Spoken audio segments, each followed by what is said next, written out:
ஓம் கணபதியே நமக. குரு வாழ்க, குருவே துணை. ஜாதகரை பற்றி லக்ன பாவம் கூறும். இப்போ ஜாதகருடைய குணம் எப்படி அப்படின்னு இந்த லக்ன பாவத்தை வச்சு அறிந்துக்கலாம். உண்மை உண்மையா அவங்க எப்படி இருப்பாங்க? நேர்மையா இருப்பாங்களா? வலிமையா இருப்பாங்களா? அவங்களுடைய தோற்றம் எப்படி இருக்கும்? இளைய தோற்றமா, முதிய தோற்றமா? உடலுடைய அமைப்பு ஒல்லியா இருப்பாங்களா, குண்டா இருப்பாங்களா? தலை முடி எப்படி இருக்கும்? தலை எப்படி இருக்கும்? கண் எப்படி இருக்கும்? வயிறு, உடற்பகுதிகள் எல்லாம் சொல்லலாம். அதை வைத்து ஒரு வயது, ஒரு மகிழ்ச்சி, அவனுடைய ஆயுள், ஒரு தற்பெருமை பேசக்கூடியவரா அல்லது எப்படிப்பட்டவர், அவர்களுடைய இயற்கையான சுபாவம் எப்படி, அவர் ஒழுக்கமானவரா, கலங்கப்படுபவரா, யோசிக்கின்ற பழக்கம் இருக்கா, வெற்றி தோல்வியை நிர்ணயிக்கக்கூடியவரா, இவருக்கு இளைய சகோதரனுக்கு லாபஸ்தானமா அமையும். தந்தைக்கு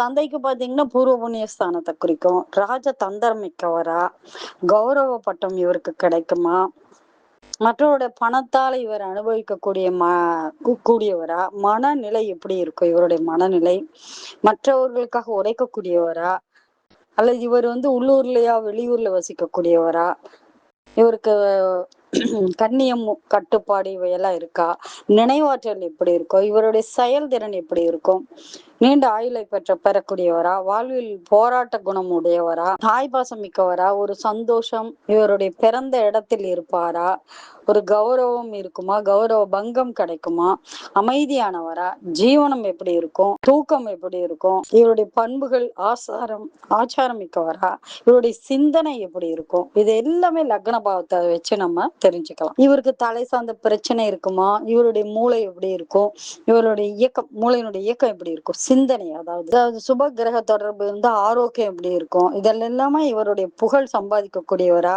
இவருக்கு அவச்சொல் கிடைக்குமா, அப்படியெல்லாம் பார்க்கக்கூடியதுதான் இந்த லக்ன பாவம். இந்த லக்ன பாவம் எப்படி இருக்கணும் அப்படிங்கிறது பார்த்தா, மூளை, சிந்தனை, உயிர், புகழ், இவருடைய இருப்பிடத்தை, குணத்தை, இதையெல்லாம் சொல்லக்கூடியதா லக்ன பாவம். இது பாதிச்சிருக்கு அப்படின்னா உடல்ல குறைபாடு வரும். இதே லக்னாதிபதியோ லக்னமோ கெட்டு இருந்தா, அதனுடைய 6-8 அதுக்கு பதிலா 6-8 வலுத்து இருந்தால் ஜாதகர் நோய்வாய்ப்படுவார் அப்படின்னு சொல்லலாம். லக்னம் அப்படின்னா அந்த ஜாதகரை பத்தி சொல்லக்கூடியதுதான். இப்ப லக்னாதிபதி 5, 9, 11 அமர்ந்திருக்காருன்னு வச்சுக்கோங்க. அப்ப லக்னம் பலம் பெறுகிறது அப்படின்ட்டு அர்த்தம். 1, 5, 9, 11 இதெல்லாம் திரிகோணம். இந்த பாவத்துல இருந்தா ரொம்ப நல்லா இருக்கு அப்படின்னு சொன்னோம். இதே லக்னாதிபதி நீச்சம் அடைஞ்சிருக்காரு, பாதகஸ்தானத்தில் இருக்காரு அப்படின்னா லக்னம் பலம் வாய்ந்தது. அதாவது கீழ்நிலையிலிருந்து மேல்நிலைக்கு வரக்கூடியவர். அவர் கஷ்டப்பட்டாலும் கடைசியா நல்ல சிறப்பானவராக இருப்பார் அப்படின்னு சொல்லலாம். பொதுவாகவே லக்னாதிபதி ஆட்சி உச்சம் பெற்றாலும் அது சிறப்பு தான். அதுல ராசியோ லக்னமோ, ஒரு லக்னத்துல அதிபதி நீசமோ மறைவு பெற்றாலும் நல்லதுதான், தப்பு இல்லை. மறைவிலிருந்து ஆட்சி பலம் பெற்றிருக்கிறார்னு கூறலாம். அதிபதி ஆட்சி என்பதால் பலம் பெறுவார் அப்படின்றத நாம சொல்லலாம். அதனால முதல் ஒரு ஜாதகருக்கு லக்னம் சிறப்பாக இருக்கணும். அந்த லக்னமும் லக்னாதிபதியோ எங்க இருக்காரு, எப்படி இருக்காரு அப்படிங்கிற அறிந்துட்டு அந்த லக்னத்தை வச்சியே சிலருக்கு அவருடைய குணநலங்கள், அவரை பத்திய அந்த ஜாதகரை பத்தி நம்ம நல்ல விளக்கம் கொடுக்கலாம். நன்றி. ஸ்ரீ மகாலட்சுமி ஜோதிடம். மேலும் இவற்றை பற்றி அறிந்து கொள்ள என்னுடைய போன் நம்பரை அணுகவும். நன்றி. ஸ்ரீ மகாலட்சுமி ஜோதிடம், கோயம்புத்தூர்.